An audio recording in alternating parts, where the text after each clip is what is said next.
Avez-vous déjà ressenti cette déception profonde après avoir réalisé que quelqu'un que vous considériez comme un ami proche ne l'était pas vraiment? Avez-vous déjà eu l'impression que vos amitiés vous épuisent plus qu'elles ne vous enrichissent? Si c'est le cas, vous n'êtes pas seul. Comme le dit le dicton, qui se ressemble s'assemble. Choisir ses amis est une décision cruciale qui peut avoir un impact significatif sur votre bien-être et votre épanouissement personnel. Bonjour et bienvenue sur Symphonie de Relations. Harmonie, équilibre et beauté. Dans cette vidéo, nous allons explorer ensemble comment bien choisir ses amis et reconnaître les qualités d'un vrai et bon ami. Restez avec nous pour découvrir des conseils pratiques et des exemples concrets qui vous aideront à construire des relations saines et durables. Mais, avant de plonger dans les détails, prenons un moment pour comprendre pourquoi il est si important de bien choisir ses amis. Les amitiés influencent notre vie de manière profonde, affectant notre humeur, nos décisions et même notre santé mentale. Alors, comment pouvons-nous nous assurer que nous entourons des bonnes personnes? C'est ce que nous allons découvrir ensemble. Numéro 1. Comprendre l'importance du choix des amis. Le choix des amis est une décision qui ne doit pas être prise à la légère. Les amis que nous choisissons peuvent soit nous élever, soit nous tirer vers le bas. Ils influencent nos pensées, nos actions et même notre vision du monde. Il est donc crucial de choisir des amis qui partagent nos valeurs et nos aspirations. Comme le dit le proverbe, « Dis-moi qui tu fréquentes, je te dirai qui tu es ». Les personnes avec qui nous passons du temps ont un impact direct sur notre caractère et notre comportement. Prenons l'exemple de deux amis, Jacques et Jonathan. Jacques est quelqu'un de positif, toujours prêt à aider et à encourager. Jonathan, en revanche, est souvent négatif et critique. Si vous passez beaucoup de temps avec Jonathan, il est probable que vous commenciez à adopter une attitude similaire. En revanche, passer du temps avec Jacques pourrait vous inspirer à être plus positif et à voir le bon côté des choses. Qui se ressemble s'assemble, dit-on souvent. En choisissant des amis positifs et bienveillants, vous vous entourez de personnes qui vous élèvent et vous inspirent. Numéro 2. Les qualités d'un vrai et bon ami. Un vrai et bon ami se distingue par plusieurs qualités essentielles. La loyauté. Un bon ami est loyal et reste à vos côtés même dans les moments difficiles. Comme le dit le proverbe, un ami fidèle est une tour forte, et celui qui l'a trouvé a trouvé un trésor. Proverbe 18, verset 24. L'honnêteté, la transparence et la sincérité sont cruciales dans toute relation saine. On dit souvent que la vérité vous rendra libre. Un ami honnête vous dira toujours la vérité, même si elle est difficile à entendre. Le soutien, un bon ami vous soutient dans vos projets et vos rêves, et vous encourage à atteindre vos objectifs. Il est vrai qu'un ami est quelqu'un qui sait tout de vous et qui vous aime quand même. Un vrai ami vous soutient inconditionnellement. L'écoute, la capacité d'écouter sans juger est une qualité précieuse chez un ami. Écouter, c'est aimer. Un bon ami sait vous écouter et comprendre vos préoccupations. La positivité. Un bon ami apporte de la positivité et de la joie dans votre vie. On a souvent dit que la joie partagée est une double joie. Un ami positif vous aide à voir le bon côté des choses et à rester optimiste. Prenons l'exemple de Ruth et Naomi dans la Bible. Ruth, une Moabite, choisit de rester avec sa belle-mère Naomi après la mort de son mari, démontrant une loyauté et un dévouement profond. Cette loyauté est récompensée par Dieu, qui bénit Ruth en lui donnant un mari et un fils, faisant d'elle une ancêtre du roi David. Ruth dit à Naomi, « Ne me presse pas de te laisser, de retourner loin de toi. Car où tu iras j'irai, et où tu demeureras je demeurerai. Ton peuple sera mon peuple, et ton Dieu sera mon Dieu. » Ruth chapitre 1, verset 16.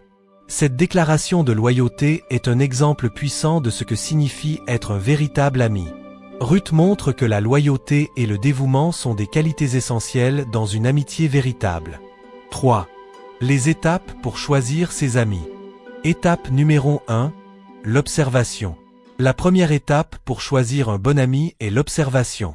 Prenez le temps d'observer les comportements et les attitudes de la personne. Comment traite-t-elle les autres? Est-elle respectueuse et bienveillante? Ces observations vous donneront une idée claire de la personne qu'elle est vraiment.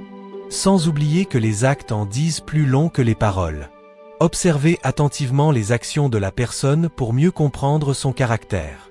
Prenons l'exemple de David et Jonathan dans la Bible. Jonathan, le fils du roi Saül, observe David et voit en lui un homme de Dieu, loyal et courageux. Jonathan décide de devenir l'ami de David, même si cela signifie aller à l'encontre de son propre père. Jonathan dit à David, « Ne crains rien, car la main de Saül, mon père, ne t'atteindra pas. Tu régneras sur Israël, et moi je serai le second après toi. » 1 Samuel 23, verset 17. Cette amitié est basée sur l'observation et la reconnaissance des qualités de l'autre. Jonathan observe les actions de David et décide de devenir son ami, malgré les risques. Étape 2. La communication. La communication est essentielle pour construire une amitié solide. Posez des questions ouvertes et écoutez attentivement les réponses. Cela vous permettra de mieux comprendre les valeurs et les aspirations de la personne. Retenez que la communication est la clé de toute relation. Une bonne communication permet de construire une amitié basée sur la compréhension et la confiance. Prenons l'exemple de Jésus et ses disciples. Jésus passe beaucoup de temps à communiquer avec ses disciples, à leur enseigner et à les écouter. Il leur pose des questions pour mieux comprendre leurs pensées et leurs préoccupations. Par exemple, Jésus demande à ses disciples, « Et vous, qui dites-vous que je suis ?» Matthieu 16, verset 15. Cette question ouvre la porte à une communication profonde et honnête. Jésus montre que la communication est essentielle pour construire une relation solide et authentique. Étape 3. Le partage. Partagez vos propres valeurs et aspirations avec la personne. Une amitié authentique repose sur la réciprocité et la compréhension mutuelle. Si vous partagez des valeurs similaires, il est plus probable que l'amitié soit durable et enrichissante. Sachant que le partage est une forme d'amour. Partager vos valeurs et vos aspirations avec un ami permet de construire une relation basée sur la compréhension et la confiance. Prenons l'exemple de Paul et Timothée. Paul partage ses valeurs et ses aspirations avec Timothée, et ensemble, ils travaillent pour répandre l'Évangile. Paul écrit à Timothée, « Toi donc, mon enfant, fortifie-toi dans la grâce qui est en Jésus-Christ. » 2 Timothée 2, verset 1. Cette amitié est basée sur le partage des valeurs et des aspirations communes. Paul et Timothée partagent une mission commune et travaillent ensemble pour l'accomplir.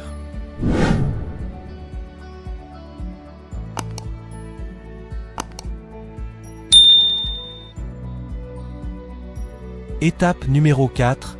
Le test du temps. Le temps est un excellent test pour toute relation. Observez comment la personne se comporte dans différentes situations et au fil du temps.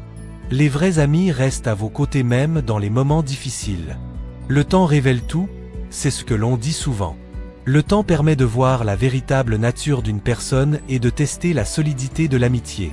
Prenons l'exemple de Job et ses amis dans la Bible. Lorsque Job traverse des épreuves terribles, ses amis viennent le voir pour le soutenir. Ils restent avec lui pendant 7 jours et 7 nuits, sans dire un mot, simplement pour être à ses côtés. Job 2, verset 13. Cette amitié est mise à l'épreuve par le temps et les circonstances, mais elle reste solide. Les amis de Job montrent que le temps est un excellent test pour toute relation. Ils restent à ses côtés même dans les moments les plus difficiles, démontrant leur loyauté et leur soutien. Numéro 4. Les pièges à éviter. Piège numéro 1. La précipitation. Ne vous précipitez pas dans une amitié. Prenez le temps de connaître la personne avant de l'intégrer pleinement dans votre vie. Considérez ceci.